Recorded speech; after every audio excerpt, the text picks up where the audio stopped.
Yes, Meta is cutting around 600 jobs in its AI division, while at the same time hiring for other AI units. If you're working in tech, leadership, or any other field where it's intersecting with innovation, this is something you need to understand. Hello.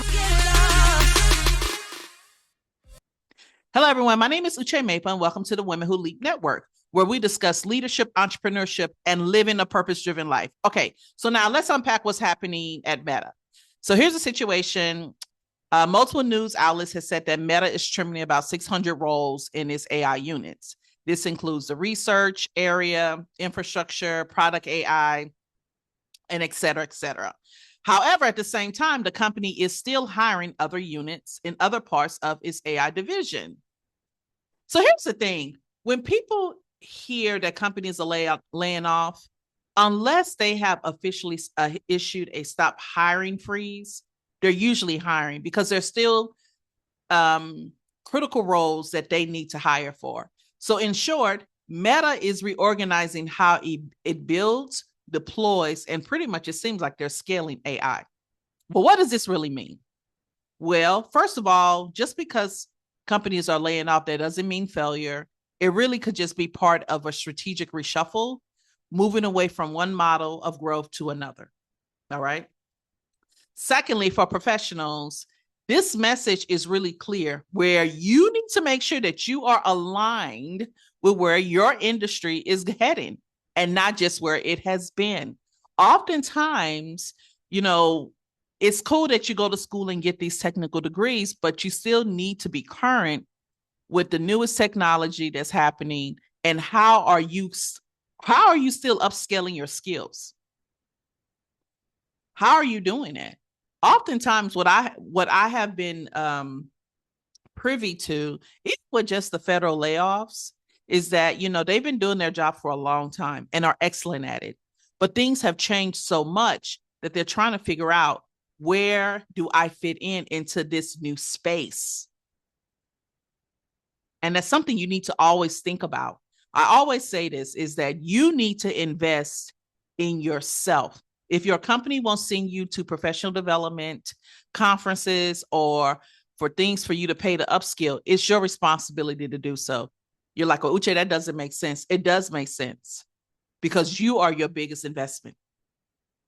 And third, all these changes that's happening to Meta is having us to ask the question, what value do I bring that can easily be replaced or reorganized?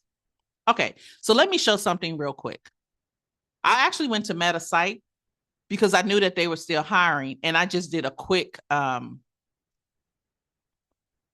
view just to show and demonstrate this. Let me show you guys because I think it's important that you see this.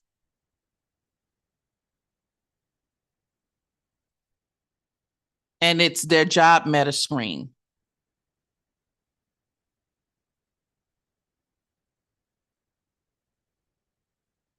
Because it's important that you see these things.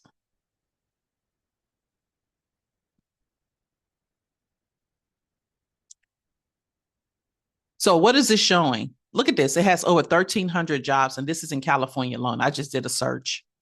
And they are showing roles that they're looking for. So yes, they laid off, but they're also actively hiring as well.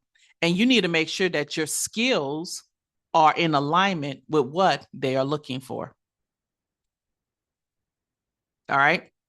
Now, from these observations, you're probably like, well, Uche, what does this mean?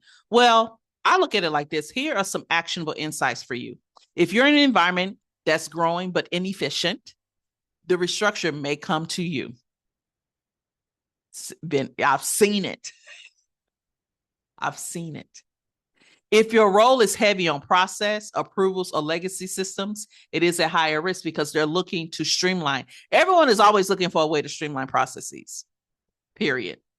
If your role is defined by like a particularly unique insight, agility, or innovation, you are more likely to be resilient, meaning that there may be some room in there for you. in the company and where the company is headed. And if you're watching this and feeling like the impact of these industry shifts, let me tell you this, you're not alone. That's the first thing. You're not alone. Change like this can feel sudden, and it can feel unfair, and it can be disorienting because it's shifting and changing everything that you ever knew. But there's also a moment of clarity, because the reality is that when a company is reorganizing and they're laying people off, it makes it more visible what things are probably true, like the future of work demands value, adaptability, and forward motion. And it's always been there. But here's the takeaway that I want you to take away, that as these companies are laying off, especially Meta, don't wait for change to hit you. Take proactive steps to position yourself. So how can you do that? You focus your work so it connects to your industry's future. Again, if you don't know what that is, go to your company's site. Begin to ask people, where are we headed? They should be relaying that information to you. And if you don't, I always say this, it's better to ask, it's better to seek, and it's better to knock on that door. Because if you ask, you will receive. If you seek, you will find. And if you knock, the door be open. Did not do anything at all. Clarify what you offer beyond the task. And that's really talking about really thinking forward. That's strategic thinking. You're thinking ahead on what your skill set is and how it's evolving to map into where the company is going. Build relationship and skills that aren't easily shifted out or replaced.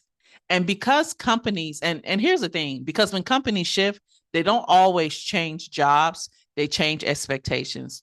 And you want to be on the side that's ready. You don't want it to be where someone is saying, okay, we're keeping your role, but here are the new expectations. And then you are like, I can't do this, you're disgruntled. Don't do that. Because if you were thinking ahead, the goal is to think ahead and be prepared. Does that make sense?